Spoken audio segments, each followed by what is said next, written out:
A lot has been happening in our contemporary fast-paced world. This video was recorded in 2023. Last year, a law was passed in Utah in the United States that bans books that contains pornography, violence, and indecent materials.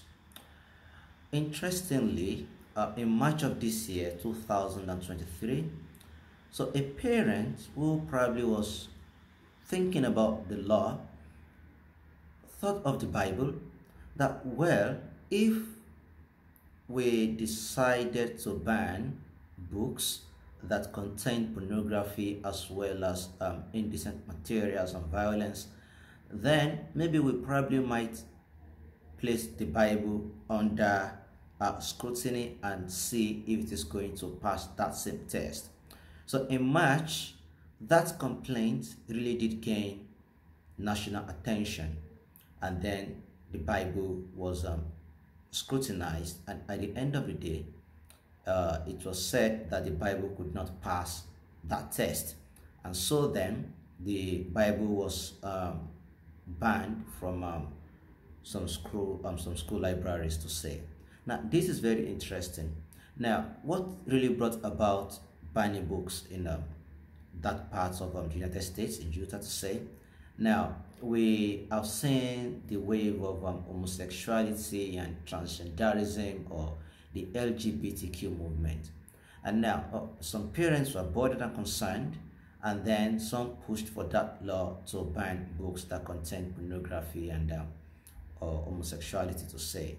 And then yeah, it worked, but now like a comeback, I think the Bible, which is like favorite book of those who probably pushed that law, cannot even pass the test of the standards that they have set as well.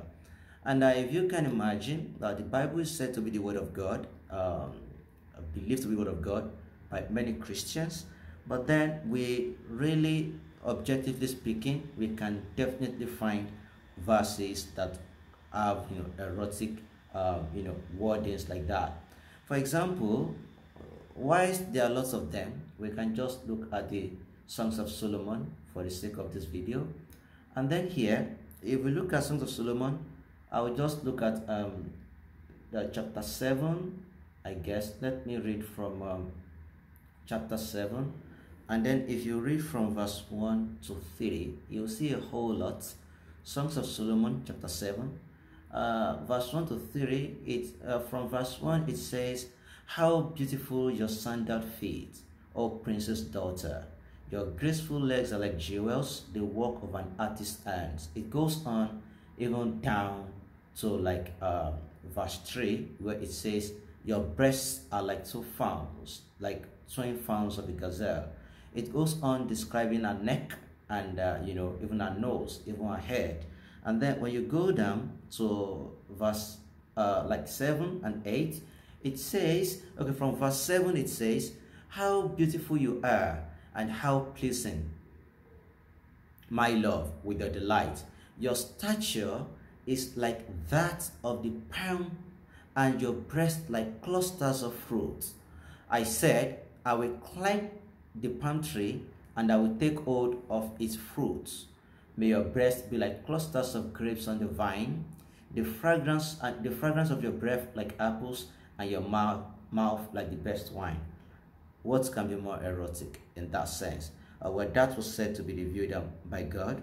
Now, when you look at from verse 9 to 10, because when we talk about context, the argument could be that where this is about, Solomon or whoever wrote that book or that chapter and his bride.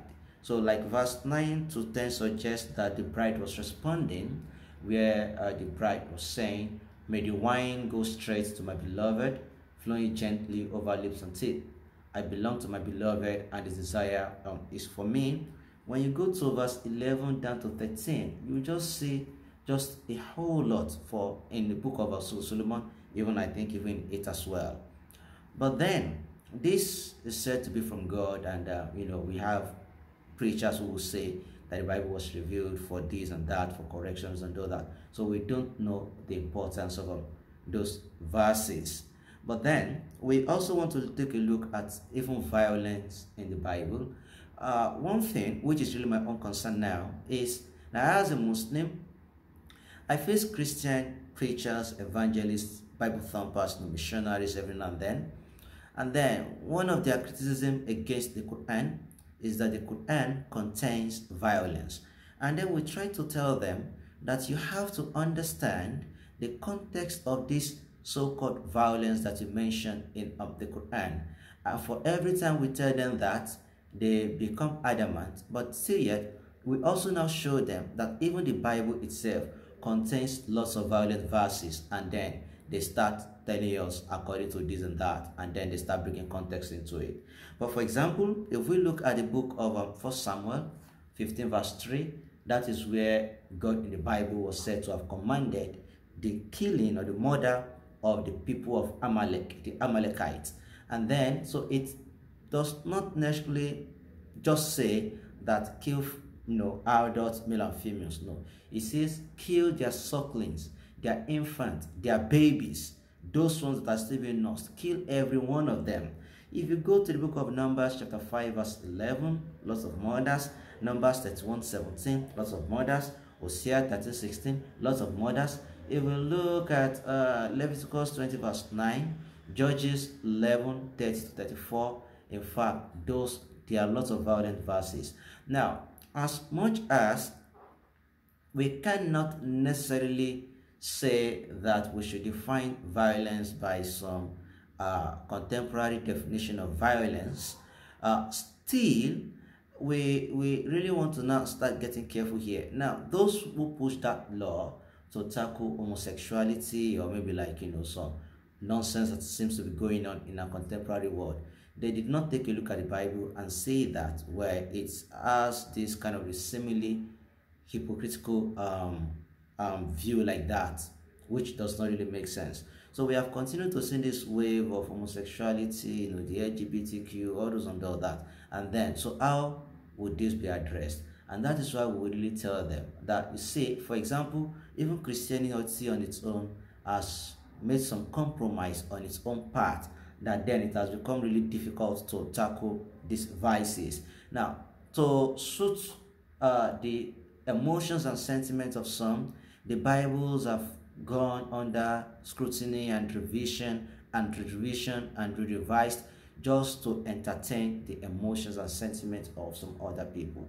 So then, will these books or will these bad verses from the Bibles be removed?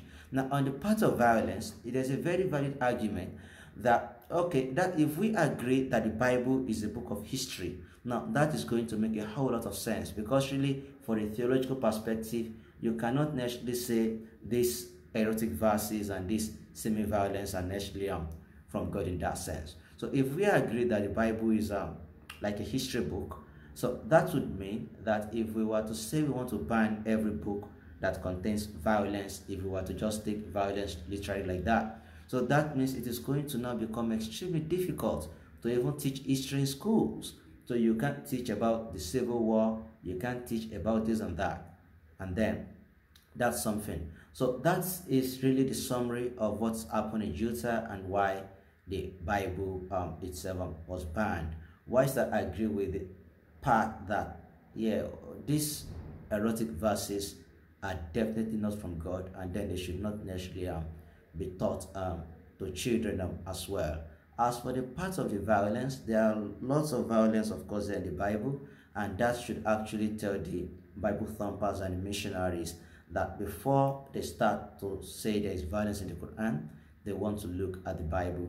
And for every semi-violence in the Quran, there is like 5 to 10 of it inside of the Bible.